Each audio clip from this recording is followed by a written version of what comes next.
Hey guys, so one of my subscribers asked me in the comment section, and as I said, I take up questions. What are the pros and cons of buying a rented property in Dubai? To understand all the pros and cons, watch the video to the end. My name is Fahd Dawood. I talk about real estate, your life and my life, and both of us allowing financial abundance coming to us. Okay, so there aren't a lot of tricky pros and cons, but even if there was one con that blows up for you in your face, then things could get real ugly real fast. So what I'm going to do in this video, I'm just going to talk about the pros and cons of buying a rented property in Dubai. What are things that you might want to look out for? And then in another video in the future, or perhaps if I have some time today, I'm going to talk about how you go about investing in a rented property. What are the steps? What's the paperwork that's involved that you must absolutely go through? Okay, so let's just drive this down the middle so that we can talk about some pros, okay, and some cons. Okay, awesome. Okay, so the number one pro, if you've got a property that's previously already rented, is if you're an investor. Okay, so if you are an investor, this is awesome for you. Okay, because essentially speaking, when you're investing in a property, you're looking to get return for that property. Okay, and if the property is already previously rented, essentially speaking, what's going to happen is from day one, it's kind of like when you step into the taxi, the meter starts from the moment the meter starts from the moment the taxi decides to pick you up, right? So in the property scenario as well, if you are an investor and you're looking to only invest money to get money back to you, so you're going to end up making money from the first day. Now it depends on what kind of property it is, how much it's rented at, but let's just assume it's rented at 100,000 dirhams. Okay, now 100,000 dirhams, essentially speaking, is going to translate into rent of about 273 dirhams per day. Okay, 273 dirhams per day. Now if it wasn't rented and you take handover of the property and then you try to rent it out and it takes you 15 days, it's going to cost you 4,000 dirhams in lost revenue. That's $1,500.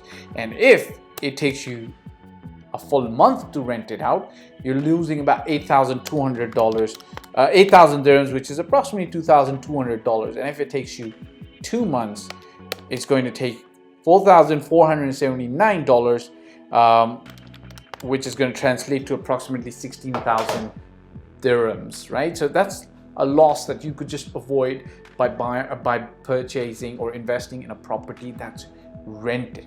Now, there is a con to this situation. If you are an end user, it's going to take you, in Dubai by law, it takes you 12 months to vacate the property.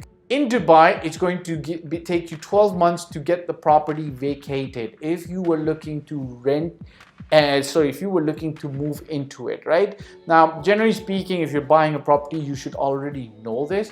There are scenarios where you could get lied to by an agent or by the seller or by somebody else, and they could say that the tenant has promised to not renew the tenancy contract. They are for sure moving out. What you need to recognize is the law is the law. If the tenant decides not to move out, the tenant is completely within their right, and you who's bought that property to actually live in for yourself and your family are going to be stuck out of the property. There's nothing you can do. You're going to have to give a 12-month notice. It's through the notary public, through the court system in Dubai. It's pretty straightforward. It's not that difficult, doesn't cost you a lot of money, but the court has record of a notice being sent. Okay, so I talked about if it was an investment property, then that's great. You've got return money from day one. So let's just put this.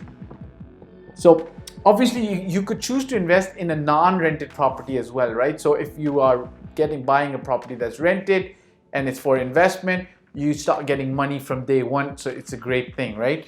The other thing that you got to remember, it's time efficient. Okay. One of the pros is going to be like quick. You don't have to turn around to rent it. You're not losing any time, and I've already done some calculations for you to understand how much money you're going to lose out if you're buying a property which is not rented, okay? So time efficient. The other pro that you could have is if your tenant is really good, okay? If the tenant has been in the property for a long time, or if it's a long-term contract, you know, if you have, let's say, a good tenant, okay, I just don't want to say tenant, but if you have a good tenant, you know, it's a blessing to have a good tenant. It's kind of like having a good customer, right? Remember, you're buying a property, you're becoming sort of like the owner of the property is your business, and your tenant is your customer. So if you've got a good tenant, that's a great pro, okay? Now, what can be a serious con, okay? What if you've got a bad tenant, okay? Obviously, the old seller or the agent's not going to tell you that this tenant's really bad, doesn't pay the rent on time, complains a lot about stuff that doesn't need to be complained about, right? Genuine complaints you need to take care of for the tenant, right? Your tenant's your customer. But what about stuff that the tenant shouldn't be complaining to you about, but just tries to create a fuss so that he can negotiate a lower rent in the future? Now, I'm not going to say that certain kind of people do this. It's from anywhere else, anywhere in the world, any nationality, you could have a bad tenant, okay? Now, in Dubai, people tend to have this mentality to think that, you know, tenants from a certain nationality are going to be good, certain nationality are going to be bad. We as real estate agents have seen it all, right? We've seen a nationality that you would assume would be good, bounce checks and run away, and nationality that landlords would assume to be bad, right? Inverted commas, because I don't consider them bad. You know, they're very good, honorable people, right? So every tenant, every human being on their own merits, individual merits, right? Okay, good, that makes sense. Now, what if the tenant's bad? That's a big con, right? What about the condition of the apartment, right? Are there serious maintenance issues in the apartment that because the apartment's rented, you were not able to actually do a complete thorough check through, which is why we always recommend that you should do a proper inspection, not just a regular walkthrough. You should get a company to come and do a proper inspection, because essentially, if there are maintenance issues, you are going to inherit them with the tenant who's also perhaps not bad. Okay, there are certain situations where fraud could take place, okay? Let's assume that you had taken the apartment as an investment, okay? As an investment, okay? Now, there are certain situations where landlords tend to do 5-year contracts. So let's say if regular price of that apartment or warehouse or whatever the case might be is 100, their 5-year contract will allow you to gain, let's say the first year is 120, and then there's increments going up all the way to 150K. I'm just giving you an example. And then there's a break clause of just a 2 months penalty.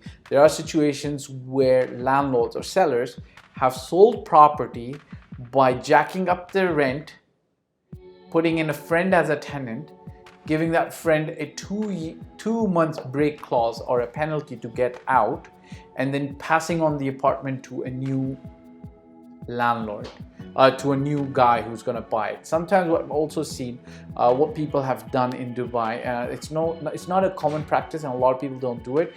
If the market rent is 100, which allows you to get a rental return of, let's say, 7 or 8%, they will tell you that the market rent is 120, or the apartment's rented at 120. And as the transfer date comes up closer and you look at the documentation and you see that the rental contract states 100 and not 120, the seller is going to tell you that, oh yeah, I'm going to give you the 20,000 dirham as a difference from my pocket. But that's not, apartment's not really rented at that, which actually brings me to something called the handover. This, in my opinion, is going to be the biggest con, because no matter who you are, I think you're gonna have difficulty. Well, I shouldn't say I think. I just feel that it's very important to do a proper handover of all the paperwork. And if you're not professional, if you don't have a professional agent running through the paperwork for you, there are loopholes over here that might come to bite you in the behind later, okay? Last but not the least, there is a con over here of promises that were made by the previous landlord. Now, by law, essentially what happens is you inherit the relationship that the old seller / landlord had with the tenant, and now that you replace it as the property owner, landlord, seller, you by law inherit that relationship, okay?